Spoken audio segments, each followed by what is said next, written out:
Fórum Mídias de hoje, 13 de fevereiro de 2025. Olha, que figura, que rosto significativo, né? O Brasil aguardando o que este homem vai falar. Fala, Gonier! E ele está aí, ó, imóvel.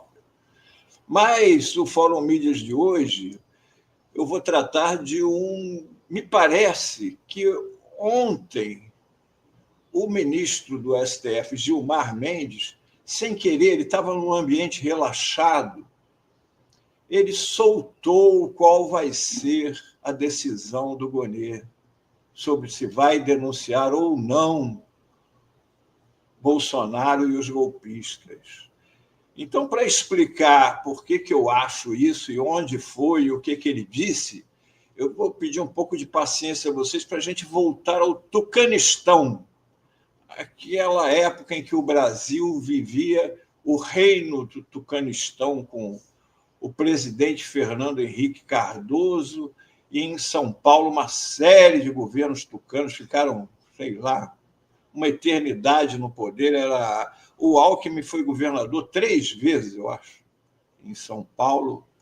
Então, vamos voltar um tempo no Tucanistão para entender por que o Gilmar Mendes acabou deixando escapar.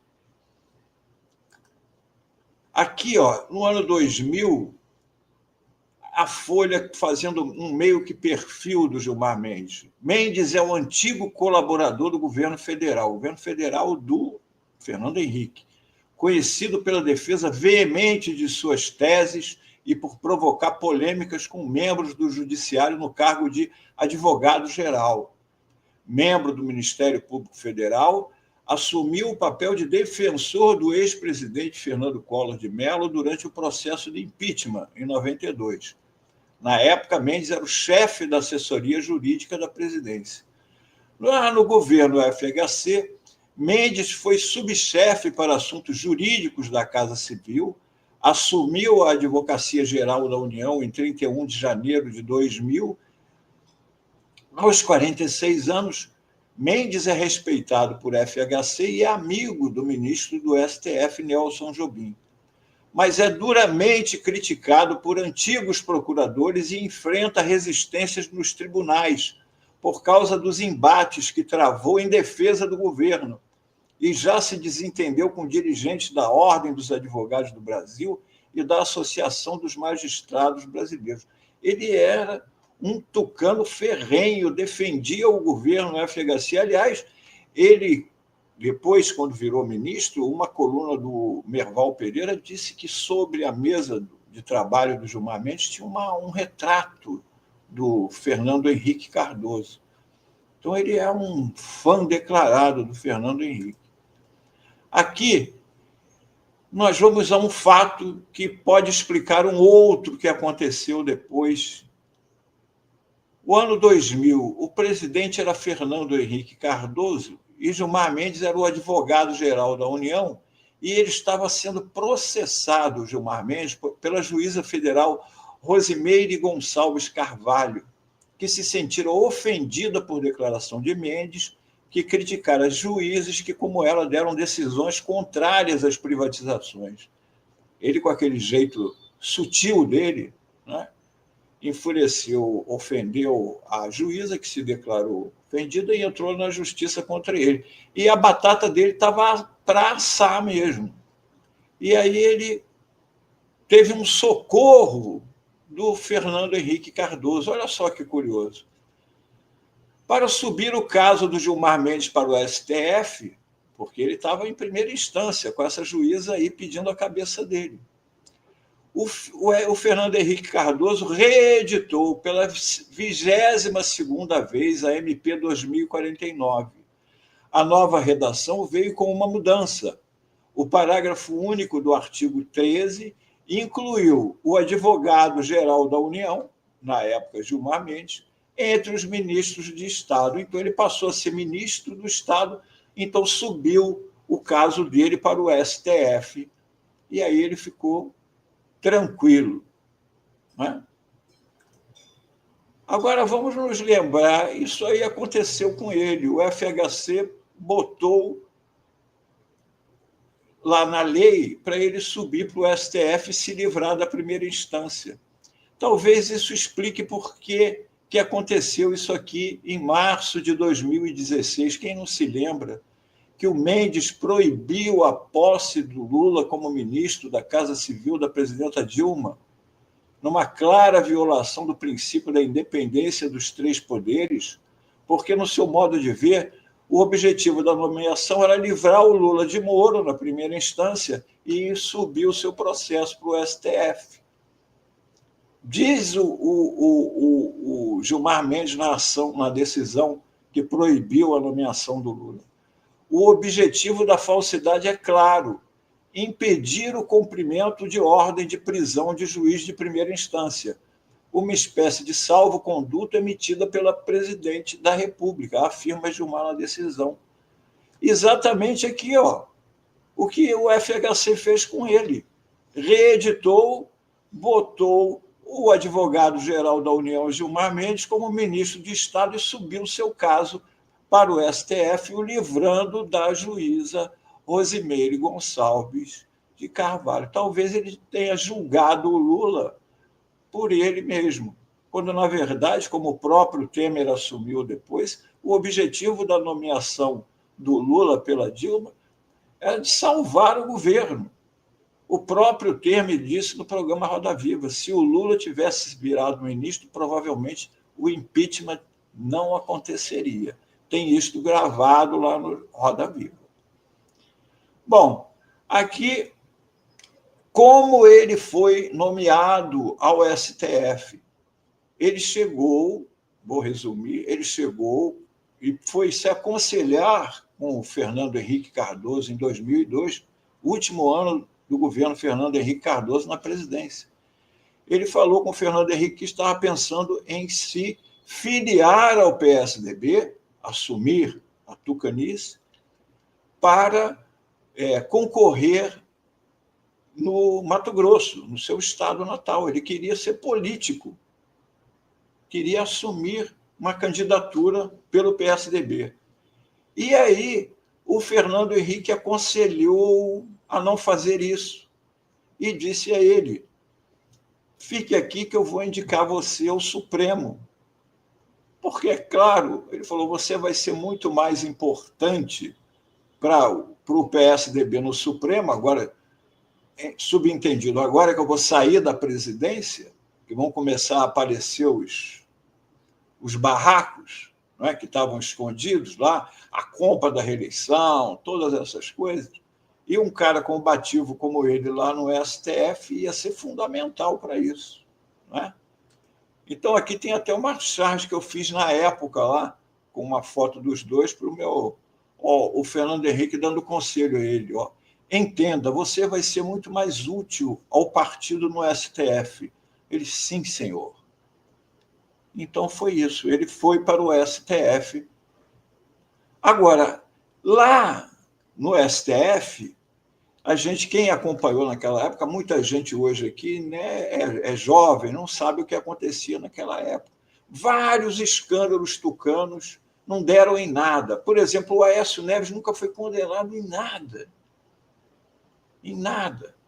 E a mão do Gilmar Mendes ou estava ali diretamente ou influenciando no julgamento dos outros.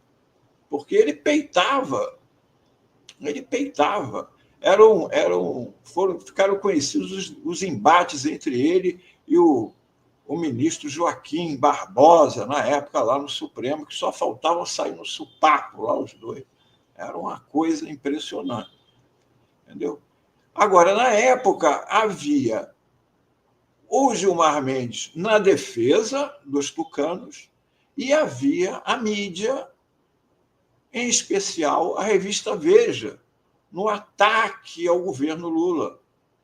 E lá na Veja se destacavam o Diogo Mainardi e o Reinaldo Azevedo, esse mesmo Reinaldo Azevedo que hoje meio que mudou de lado, não é? Mas naquela época, ele Reinaldo Azevedo, foi que criou a expressão petralha, Ele via dizendo que eram ladrões, que o Lula era um ladrão, que o PT é um partido de ladrões, o tempo inteiro. E aqui ele teve uma guerra. A Veja fez uma campanha infame contra o jornalista Luiz Nassif. Quem quiser acompanhar a baixaria que era naquela época, tinha os blogueiros, que eles chamavam de blogueiros sujos, né? Nós, da blogosfera de esquerda.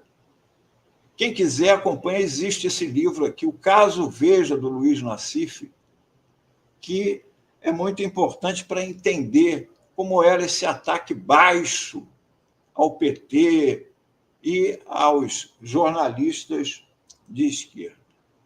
Bom, agora vamos voltar para a nossa época. Isso daí foi para situar o Gilmar Mendes no ambiente tucano. O Lula indica Paulo Gonet à Procuradoria-Geral da República em vitória de Moraes e Gilmar e derrota do PT. Ou seja, os dois principais avalistas do nome do Paulo Gonet foram o ministro Gilmar Mendes e o ministro Alexandre Moraes, que é o relator dos casos do presidente Bolsonaro e era o ministro-alvo, junto com o presidente Lula e o vice-presidente Alckmin, da trama de assassinato dos três pelos golpistas. Quem é o Paulo Gonet, amigo de Gilmar, que vai comandar a Procuradoria-Geral? Gonet integra os quadros do Ministério Público desde 1987. Ele foi sócio do ministro Gilmar Mendes na criação do Instituto Brasiliense de Direito Público e hoje é vice-procurador-geral. Ele vendeu a parte dele para o Gilmar Mendes, tendo atuado nas ações que levaram à inelegibilidade do ex-presidente Jair Bolsonaro. Aqui, para quem acha que o Gonet passa pano, ele defendeu a inelegibilidade do Bolsonaro. Em 2021, Aras o designou para representá-lo no TSE. E lá no TSE, Gonet defendeu que Bolsonaro fosse condenado a ficar inelegível por 8 anos por abuso de poder político e uso indevido dos meios de comunicação pela reunião com embaixadores no Palácio da Alvorada em 2022. Também defendeu a inelegibilidade de Bolsonaro por transformar os desfiles em comemoração aos 200 anos de independência do Brasil de Portugal, no 7 de setembro, em palanque político na busca pela reeleição. Em agosto daquele ano, desmentiu uma a uma as afirmações inverídicas de Bolsonaro num encontro com embaixadores no Alvorada a respeito das urnas eletrônicas e do sistema brasileiro de votação. No parecer de 23 páginas, Gonet diz, entre outras coisas, que a ilação e falas falsas proferidas por Bolsonaro tinham o objetivo de gerar dúvida infundada e desacreditar a legitimidade do sistema de votação digital. Agora vamos aqui onde eu queria chegar desde o início. Ontem, num programa de rádio, sim, estavam presentes o ministro Gilmar Mendes e o jornalista Reinaldo Azevedo. Então, o Gilmar Mendes estava em casa, foi um programa longo, e lá pelas tantas, o Gilmar Mendes deixou escapar isso aqui. Veja bem, o Gilmar está comentando os golpistas. Palavra do Gilmar. Então, a mim me parece que há um certo isolacionismo quando se diz não, se tratava de uma manifestação popular que deflagrou ou que descambou para a violência. Nós não estamos falando disso, não. Claro, nós estamos falando de algo muito contextualizado. Essas pessoas, desde novembro, estavam acampadas em frente aos quartéis do Brasil, diz o Gilmar Mendes. O Reinaldo fala. E tinha uma reivindicação, depor o presidente da República eleito. Não pode tomar posse. Aí diz o Gilmar, olha só, então veja, a questão tem que ser vista nesse amplo contexto. E, por isso, não me parece que a gente deva simplificar. E, por isso, foi tratado com severidade pelo Supremo Tribunal Federal no julgamento. Atenção agora, que agora vai continuar, porque certamente a Procuradoria fará denúncia em relação agora aos responsáveis, aos conceptores por toda a situação. Portanto, ou ele teve essa informação, ou ele deduz por tudo que conhece do Gonê e por toda a história de longa amizade entre eles, que a única decisão possível é a denúncia do Bolsonaro e de seus e dos demais golpistas.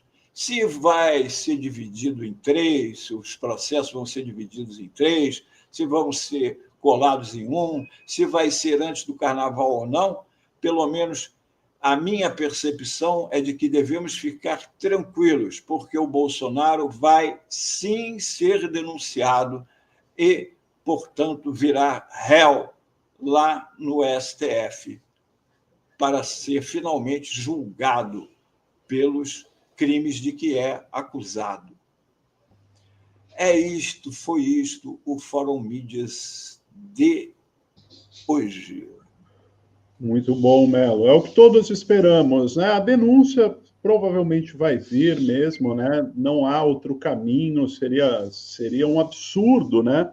O governo decidir não denunciar Bolsonaro. Não, eu tinha um certo receio de que ele pedisse mais investigações, empurrasse mais para frente, mas eu achei essa declaração do Gilmar Mendes, pela proximidade que eles têm e tudo. O Gonê também trabalhou num escritório de advocacia, onde trabalhava também a esposa do ministro Gilmar. Então, eles têm são colegas de longa data, se conhecem.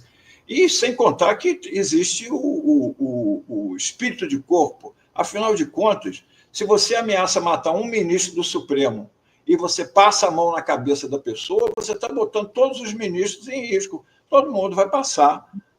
Entendeu? Você está sem microfone, Ana. E todos os ministros vão... Sem microfone? Estava desligado. Tá.